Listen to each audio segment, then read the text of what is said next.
For this week's content mastery video, I'm going to start by talking about motivation.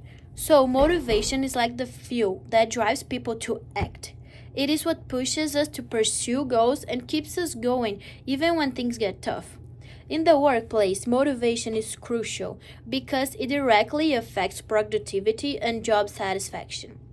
Maslow's hierarchy of needs is a classic content theory that says people have different levels of needs, starting from basic ones like food and safety, all the way up to higher ones like self fulfillment, for example. This theory says that we need to take care of basic needs first before we worry about bigger ones. Meanwhile, goal setting theory helps us understand how people pick goals to meet their needs. It says that when we set clear and tough goals, we are more likely to stay motivated and do better. And when we get feedback on how we are doing, it keeps us on track and makes us want to keep going. Recently, a new theory called self-determination theory, or SDT, popped up as a cool way to understand motivation. It says that when we feel like we are doing things because we really want to, not just because we have to, it makes us more motivated. Also, when we feel like we have control over what we are doing or what we are good at and feel connected to others, it makes us want to keep going. So basically, when our actions match up what we care about and we feel free, capable, and a part of a team, it boosts our motivation. And when we feel like we belong and we have a good relationship with the people around us, it makes us even more motivated. Now I'm going to talk about some of the shortcomings of these motivational models in relation to their application to the organizational environment. So Maslow's theory is helpful for understanding why people do what they do, but it's not perfect. It says we go from needing basic stuff like food to wanting to be our best selves.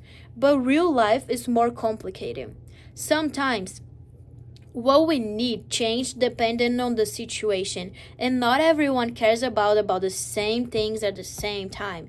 Plus, it doesn't think about how where we are from or who we are might change what we want.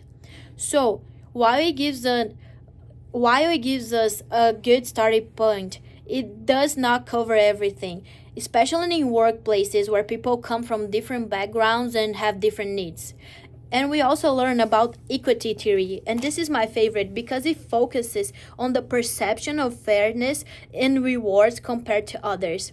But it may overlook the subjective of fairness of individual differences in evaluating fairness. For example, while one person considers fair compensation may not be the same that the other person think it is. Plus, the theory doesn't address the role of organizational culture and power dynamics in shaping perceptions of fairness, which are really important factors in the workplace. The self-determinational theory, or SDT, talks about how feeling like we have choices, are good at things, and are connected to others makes us want to do things. But at work, it might be hard to make everyone feel like they have freedom and they are good at what they do, especially in places where the bosses are in charge and things are very strict. Also, not everyone feels the same way about what is important or how connected they are to their job.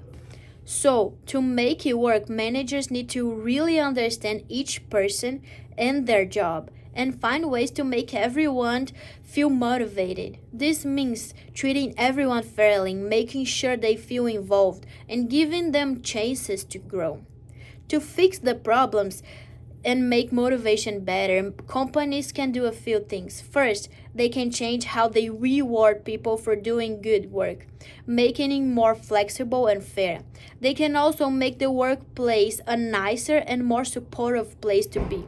And they can give people chances to learn new things and move up in their careers. By doing these things, companies can make sure their employees are happy, work hard, and help the company reach its goals.